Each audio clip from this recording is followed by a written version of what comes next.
Alors, il y a quelques jours, j'ai reçu un témoignage d'un membre de la formation The Business Legend et qui est aussi accessoirement un très bon pote. Donc voilà, faut que je le précise, hein, qui tryhard le SEO depuis des années et là qui depuis, je pense, un an, s'est vraiment lancé en édition de site. Quand il bosse quelques heures par jour, il fait vraiment les choses bien, tu vois, step by step. Il veut pas trouver des raccourcis, il veut pas trouver un truc magique. Il fait vraiment ce qui fonctionne, que ce soit pour moi ou même là pour lui, pour des business qu'il développe. Et donc, dans le témoignage, je le lis, qui est le suivant. Petit retour d'expérience pour le Fakicom. J'avais mis mon ref dessus, donc c'est pas lui qui bosse, mais il donne des indications à son frère et son frère exécute. Après, lui, il supervise un petit peu, il dit t'as fait ça bien, pas bien, etc. J'avais mis mon ref dessus il y a un peu moins de 3 mois et là, on tourne à 200-300 $ par jour. Donc, ce qui peut. Donc, 200 $ par jour, ça fait 2 fois 3, ça fait ouais, 6K et tu peux atteindre jusqu'à 9K. Donc, ça peut être des mois quasi qui peuvent frôler les 10K par mois, hein, 10 000 $ par mois. Donc, c'est énorme en moins de 3 mois. Et là, on tourne à 200-300 $ par jour pour 3 expis relancés. Donc, 3 expis relancés, c'est surtout ça qui est ouf, c'est que c'est pas beaucoup. Là, on a commencé à scale dans 2 pays et on prévoit de lancer dans les mois qui viennent. Objectif, scale à 50K par mois d'ici la fin d'année. Donc, 50K par mois, globalement, c'est ouais, quasi 1300 € par jour, un truc comme ça, quoi. Donc, ce qui est atteignable en Fakicom Nutra, mais là, là actuellement, il est peut-être dans les 1 ou 2% des éditeurs qui gagnent bien en Nutra, en Fakicom. S'il tape les 50K par mois, ouais, il sera dans le 0,1% des éditeurs, vraiment parmi tous ceux qui se sont lancés, entre tous ceux qui ont abandonné, tous ceux qui ont lâché, tous ceux qui ont fait un seul expi pour qui ça n'a pas marché, ils sont passés sur un autre business. Voilà, lui, il a persévéré, ça a fonctionné. Donc là, on s'est dit, on fait une petite vidéo. Et rapidement, voilà, si tu as des petites questions à me poser, moi, je peux développer un peu plus le sujet. Et pour la petite anecdote, justement, il y a 3 mois, je lui avais justement conseillé 2 types de business. Moi, je propose des business personnalisés. Donc, ça dépend de la personnalité, ça dépend du temps que tu peux investir dessus, ça dépend de ton niveau. Si tu es débutant, je vais peut-être pas te dire de faire du Fakicom. Si tu es très expérimenté, je vais peut-être pas te dire de faire du Fakicom. Voilà, ça dépend vraiment du niveau de la personne que j'ai en face de moi. Et je lui ai proposé 2 types de business. Je crois que le premier, je lui ai dit, voilà, si tu veux en quelques mois rapidement faire des sous, et si tu t'en sors bien, tu peux lancer premièrement du YouTube. Donc, je ne vais pas rentrer dans le détail, je ne parle pas forcément de YouTube Short ou de conneries, hein. Moi, c'est principalement YouTube affiliation, même une chaîne branding ou n'importe, mais voilà, du YouTube. Et deuxièmement, c'était le Fakicom. Moi, il y a 10 ans, je vivais à 50% de la thématique santé et à 50% de la thématique dating. Globalement, c'était ça, c'était 50-50. Donc, moi, je lui ai dit, voilà, ça marche. Aujourd'hui, il y a des modèles qui reviennent à la mode, qui permettent de relancer de l'affiliation sur des produits santé, minceur, virilité et compagnie, avec le modèle de Fakicom. Donc, il l'a fait et en moins de 3 mois, on voit qu'il a des résultats explosifs et je pense qu'il va aller beaucoup plus loin, comme on le voit dans son témoignage, quoi. C'est sexy quand même. Tu vois, c'est un modèle, c'est assez marrant parce que je l'ai jamais travaillé. Je l'ai vu une fois passer à l'époque où je faisais du gambling, un fakey comme gambling. Bon, là, tu es un peu weird, Ouais, mais c'était original. Et du coup, tu sais, j'avais essayé de reproduire vite fait, mais je le reproduisais mal et tout. C'était compliqué. Tu dirais que c'est quoi, toi, pour toi, les deux, trois trucs qui sont vraiment les plus importants en fakey comme les deux, trois trucs sur lesquels faut pas se louper, tu vois, quand tu veux lancer un fakey comme ça. ouais, c'est une bonne question. En termes de Fakicom, pour moi, techniquement, que ce soit toi ou moi, même des gens plus expérimentés, il n'y a pas forcément, voilà, c'est pas très compliqué, tu vois, c'est un WooCommerce, faire un bon template, tu as une page boutique qui liste les produits avec une certaine pagination, etc. Mais tu n'as même pas besoin de faire des autres, tu sais, les optimisations classiques, quoi, que même toi, tu peux recommander à tes clients, de mettre du nofollow, no-index, je sais pas quoi, d'améliorer la pagination, plus de produits par page, moins de pages de pagination. Tu vois, tous ces trucs-là Ouais. sur des sites expérimentés où nous, forcément, sur le Fakicom, il n'y a pas forcément besoin. On va vraiment se concentrer sur la création d'un Mhm. site. Mais avant ça, on va surtout aussi se baser sur du nom de domaine expiré Mhm. pour capitaliser sur la puissance d'un nom de domaine, idéalement thématique santé, mais ça marche aussi, même si le nom de domaine n'est pas de la thématique.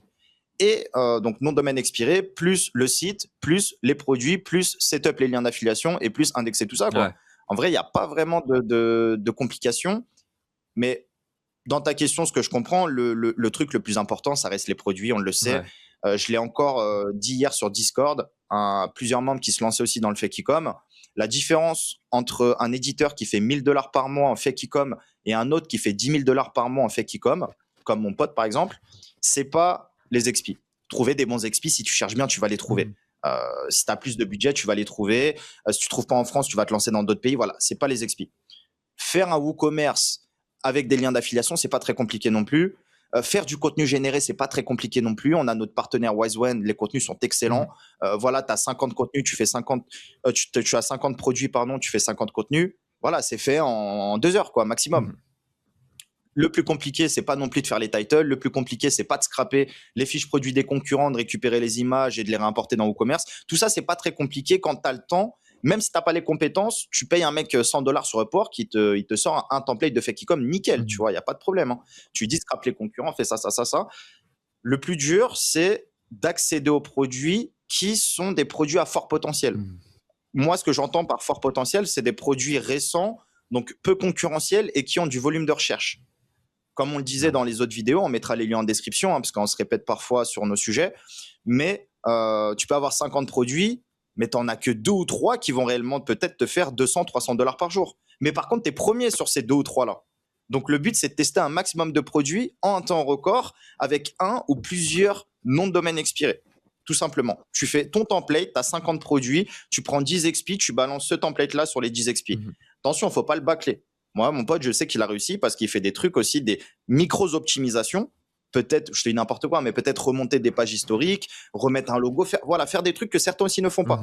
Donc, il y a aussi il y a aussi un petit peu de qualité, mais le plus important, c'est de faire de la quantité et maintenir le niveau de qualité. Ouais. Et quand tu arrives à scaler comme ça, généralement, c'est tracé, quoi. Et tu sors combien de fiches produits généralement? Genre, tu en as 50, 100, 1000, tu vois, 20, c'est quoi en termes d'ordre de grandeur? De toute façon, dans tous les cas, c'est tes fiches Moi, produits qui génèrent sincèrement, du traf et tout, j'imagine. Tu les mets sur de la requête à vie ou de la requête achetée? Ça se passe comment un peu là-dessus?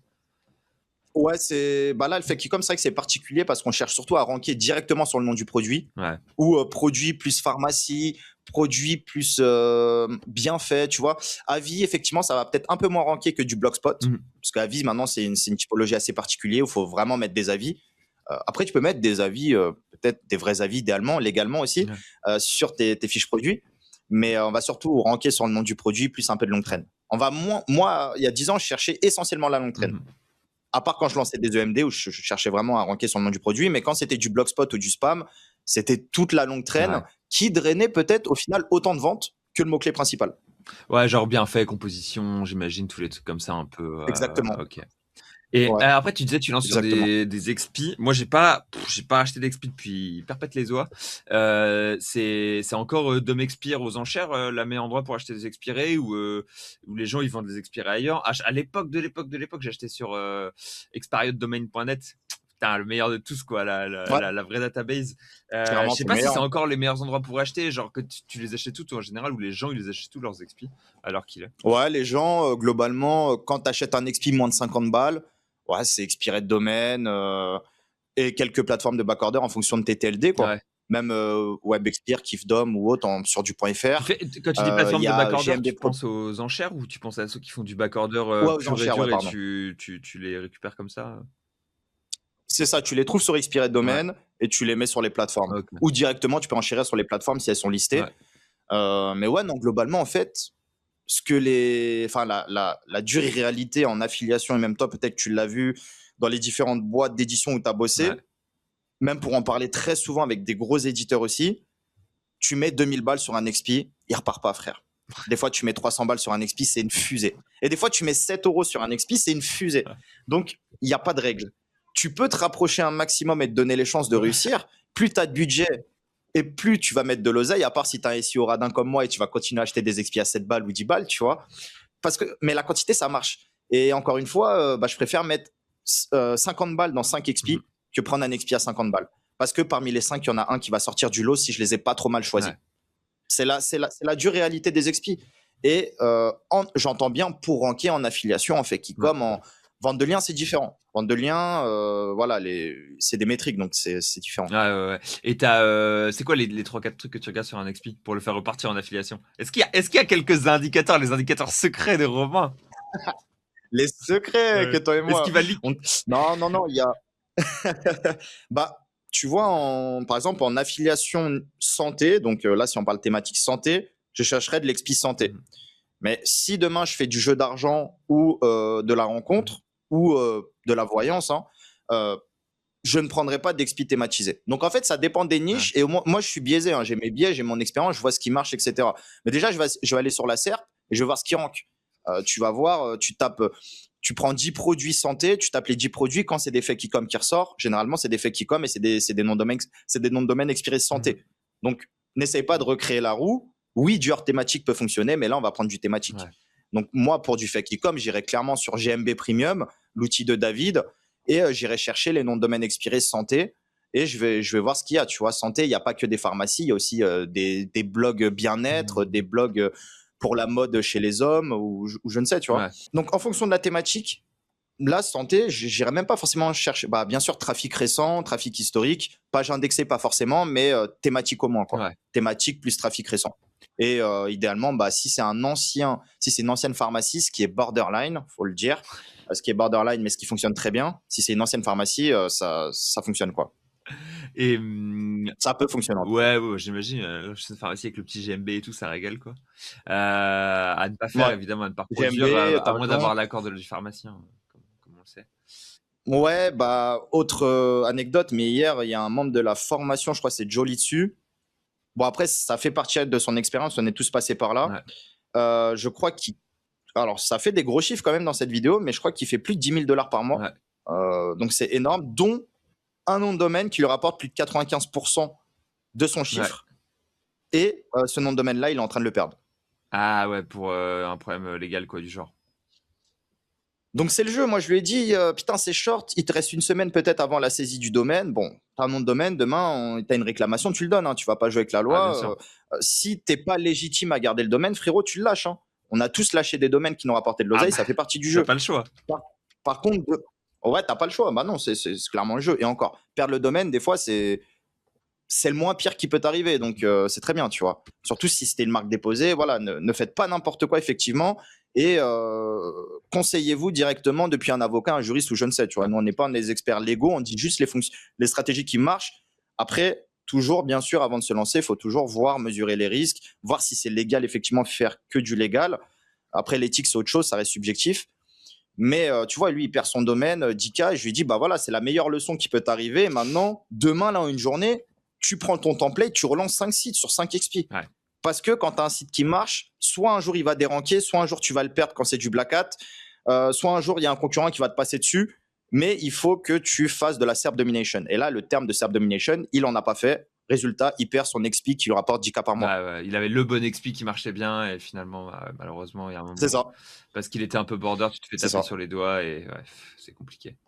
Et côté, à chaque fois tu me dis santé Nutra et tout, j'imagine tous les produits santé, ça marche bien parce que c'est un peu des produits que tu trouverais sur un e-com, genre c'est des petits produits, c'est des produits genre des petites boîtes, des petites pilules, des trucs comme ça. Le dating forcément, bah du coup ça marche pas vraiment parce que c'est plus des sites de petites annonces et tout, j'imagine. Ouais. Le CBD j'ai déjà vu en fake e-com. Est-ce que tu as d'autres thémas qui fonctionnent en fake e-com ou est-ce que c'est vraiment majoritairement la santé quand même? Bah là, en fait, moi, je pense que vu que depuis quelques années, bon, même avant le fait comme je parlais de la santé, même toi, on parlait des niches border qui payent, ultra rémunérateurs, mais pas éthiques du tout. Ouais. Pour parler rapidement de l'éthique, plus ça paye, généralement, moins c'est éthique. Tu vois, même des business de mutuelles, quand tu creuses en détail, il y a des trucs bizarres. Je connais pas beaucoup de personnes qui ont fait de l'oseille via la loi Pinel ou des trucs comme ça, tu vois. Le rachat de crédit, il y a sûrement aussi des douilles. Donc, c'est pas parce qu'il y a. En fait, quand tu creuses dans les gros business, il y a souvent peu d'éthique, voire pas du tout. Et nous, notamment dans les business de jeux d'argent, de rencontres, de voyances, de trucs comme ça, c'est encore moins éthique. Voilà, faut être aligné avec ça. Si vous voulez pas le faire, personne vous le force à faire.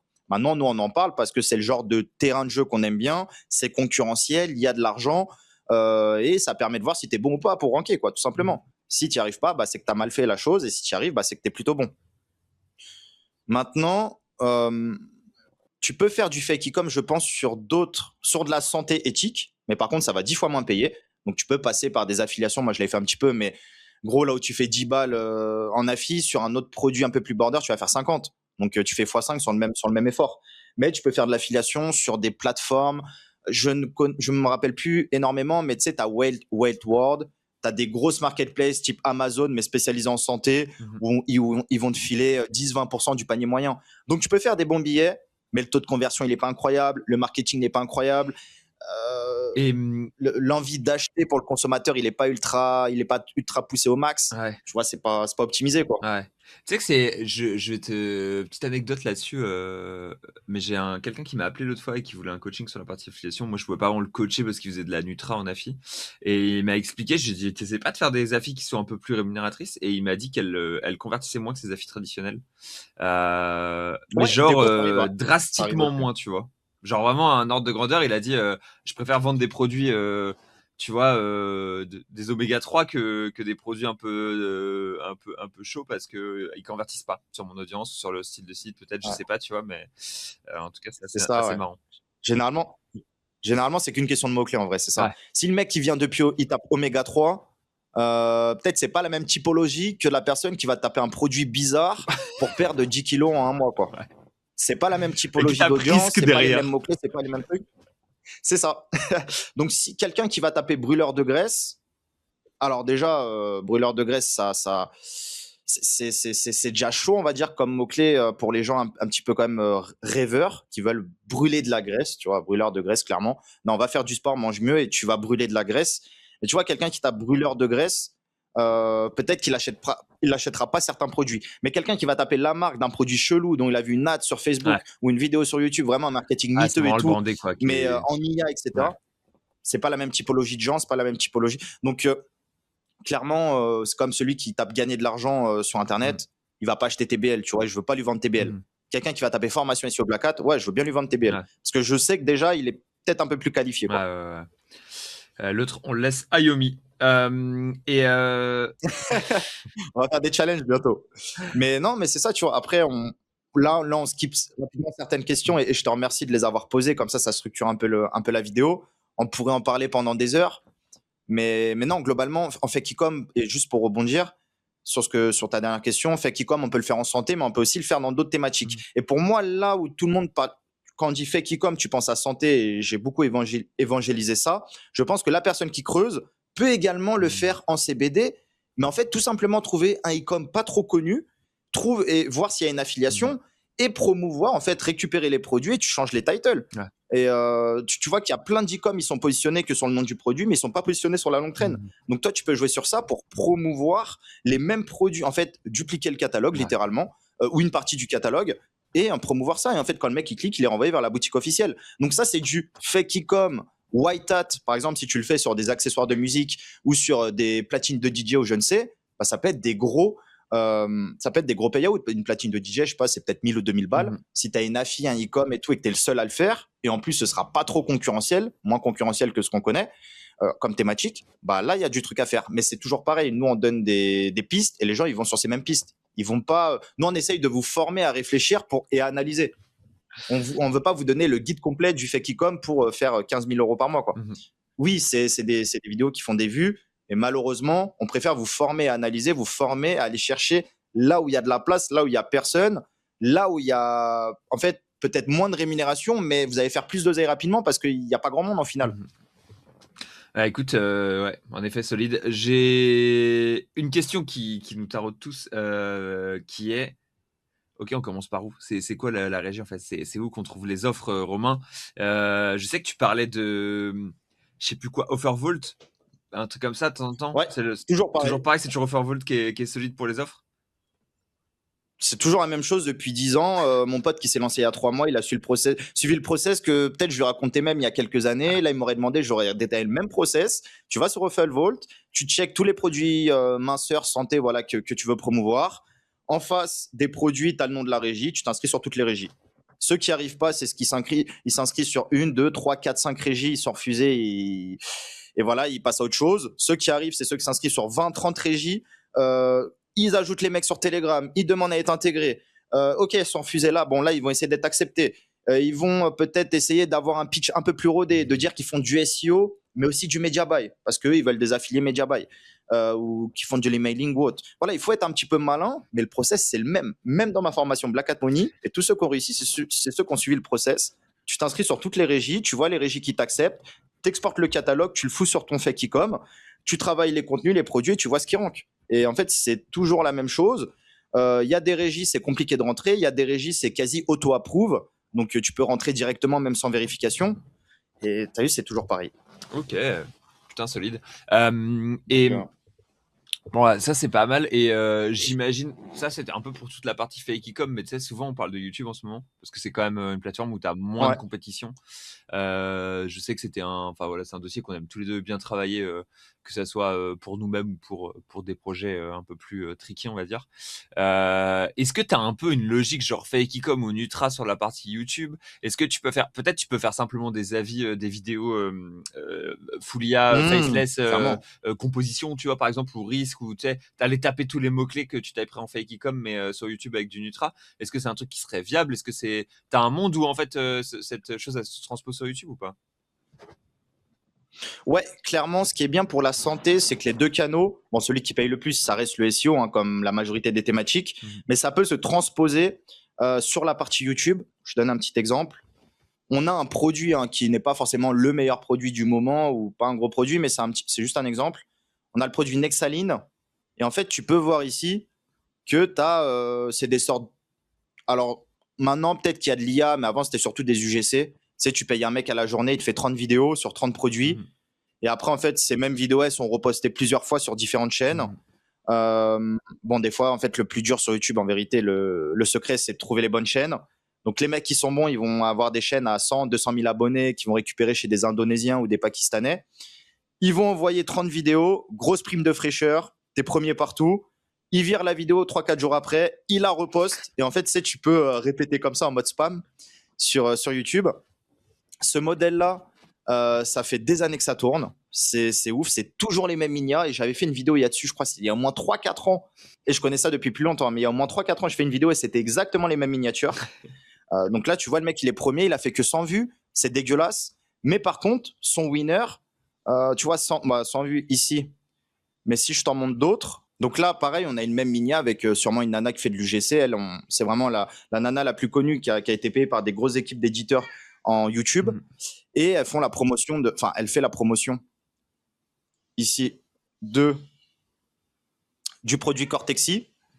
Et par contre, si on va sur son profil, qui est une chaîne YouTube hein, qui a été directement rachetée, généralement, on va essayer de racheter des chaînes qui ont des millions et des millions de vues. En fait, c'est des chaînes qui ont posté genre des musiques de Zumba, tu vois, des musiques de DJ, etc. Tu vois, c'est du repost. Ouais. Ça fait des millions et des millions de vues. On va essayer de racheter ces chaînes-là qui sont quand même assez puissantes, tout simplement. Ouais. Là, ici, on voit que c'est pas la chaîne la plus active. Je sais trouver d'autres exemples après. Là, si on voit ici, c'est pas la chaîne la plus active, mais on a également une liste des produits, donc Fastlane Pro, Sidecare, etc. Peut-être qu'il y a une mise à jour YouTube récemment qui pourrait que ça a fait sauter pas mal de chaînes ou de vidéos, Mhm. mais globalement, c'est toujours pareil. Il faut se dire, on a les vidéos, ensuite on rachète des chaînes et on reposte les vidéos sur les différentes chaînes. Tu vois, tu peux modifier la vidéo, tu peux la retraduire, tu peux faire plein de trucs en vrai. Ouais. Et ces mecs-là, c'est des mecs qui tournent depuis des années. Ils ont fait des millions d'euros. Vraiment, ils ont fait des millions d'euros sur les années là. Parce que avant, je pense que le pic, c'était il y a 2-3 ans. Mhm. Et ça marche encore très, très fort. En fait, ça dépend que du produit sur lequel tu vas faire une vidéo. Il y a un produit, tu vas faire 0 vue. Il y a un produit, tu vas faire 100 vues. Tu vas faire 4 commissions et ça va te faire 400, 500 balles par mois. Ouais. Et voilà, en fait. Donc, mais ils ont fait des millions et des millions d'euros. Les gens s'imaginent même pas combien ça a été. Parce qu'il y avait plein d'équipes, à un moment, il y avait plein d'équipes d'éditeurs qui se battaient sur YouTube. C'était vraiment un des gros business du moment, enfin, il y a 2-3 ans. Ok. Ouais, en mode produit santé, YouTube, review et tout le bazar, quoi. Ouais. Ok. Ça rankait partout premier, en fait, sur Google. Même quand tu tapais le produit, tu avais les vidéos qui Ah ressortaient et ouais, tout. du coup, forcément, ça spammait encore un peu plus fort, quoi. Ouais, c'était fort. Ok. C'est très, très fort. Et pour finir là-dessus, tu dirais que c'est quoi les prérequis en termes de compétences pour partir sur ces deux trucs-là, tu vois, sur le business YouTube et le business fake e-com? Est-ce que c'est des business qui sont difficiles à lancer? Moi, je vois à peu près toutes les étapes qu'il y a besoin de le faire, donc ça va, mais bon, tu vois, ça fait 7-8 ans que je suis en train de Mm. travailler sur Internet, donc j'ai une certaine expérience. Est-ce que tu trouves que quand les gens ils arrivent, ils sont débutants, c'est des trucs qui sont faciles à lancer ou pas pour eux? Est-ce qu'il y a besoin d'avoir un petit niveau? C'est quoi un peu les prérequis, tu penses? Pour moi, en termes de prérequis, c'est techniquement, il y a vraiment pas trop de complications. Demain, tu t'as déjà acheté des XP, tu as déjà lancé des WordPress, t'installes l'environnement WooCommerce, tu t'aides de ChatGPT pour savoir c'est où qu'on met un lien d'affiliation, cliquable, etc. Comment tu mets du contenu en description. t'ajoutes un logo. Franchement, techniquement, c'est pas compliqué. Je vous dis pas de lancer ça pour autant sur la santé parce qu'il faut être aligné, comme c'est très borderline quand même, hein. C'est pas n'importe quel produit dont on fait la promotion. Des fois, ça va être des produits pour grossir le sexe. Des fois, ça va être des produits pour, pour la rhinoplastie ou je ne sais. Des fois, c'est des produits coupe-fin. Attention, c'est pas parce que c'est de la merde que c'est mieux en pharmacie. C'est pas ce que je dis. Mais ce que je dis, c'est que juste cette industrie-là, c'est une industrie très rentable, mais très borderline, de manière générale et pas que sur Internet. Donc, si vous êtes aligné avec ça et que vous voulez... Je me souviens d'avoir parlé avec un gars qui me disait Vas-y, pardon. qu'il avait pas un fake e-com à l'époque, mais un site d'affiches ou un truc comme ça, qui recevait des photos des gens, de leur maladie et des choses comme ça. Donc, tu vois, c'était pas forcément agréable tous les jours comme business à opérer. C'est ça. Quand tu es sur des choses typiquement, tu vois, Viagra en 24 heures ou des conneries comme ça, ou C'est Viagra ça. pas cher, Cialis et tout le bazar, bah, c'est en effet des trucs qui sont un peu tricky quoi, en termes de population que tu attires. Effectivement, si vous êtes aligné avec ça et que ça vous pose pas de problème, d'éthique ou moraux ou n'importe, bah oui, c'est un bon business. Après, c'est pas le business que je pourrais recommander à un débutant qui n'a jamais rien fait, parce que c'est plus facile quand même de faire de la vente de liens ou de faire des vidéos YouTube, faceless ou autre. Et comme je dis, après, le gros de ceux qui arrivent sur la niche, c'est pas les meilleurs mecs en automatisation, c'est pas les meilleurs SEO, c'est pas les meilleurs optimisateurs, c'est pas les meilleurs mecs qui trouvent des explis, etc. C'est tout simplement passer du temps sur la recherche produit, le relationnel avec les régies d'affiliation. Quand ça marche, pourquoi pas ouvrir à l'étranger? Parce qu'à l'étranger, il y a autant de marchés qu'en France, moins de concurrence et ils connaissent moins ce type de modèle aussi. Enfin, comment dire? Depuis 10 ans, en France, c'est connu d'acheter ce type de produit sur Internet. Il y a des marchés qu'ils connaissent pas encore, ou c'est encore très récent. Et il y a personne en SEO. Donc voilà, gros potentiel, pas forcément pour les débutants, mais quelqu'un qui est déter, même débutant, il peut déployer ça facilement. Ouais. En fait, c'est beaucoup plus accessible que bien d'autres business. Ok, stylé. Voilà. Bah écoute, merci beaucoup pour les feedbacks, Romain, Super. c'était grave intéressant en tout cas. Encore voilà, un petit peu plus Merci à profond toi. dans la spirale du fake e-com. Et sur ce, écoute, je te souhaite une bonne journée. Ciao mec, merci. Ciao. Ciao, bye bye.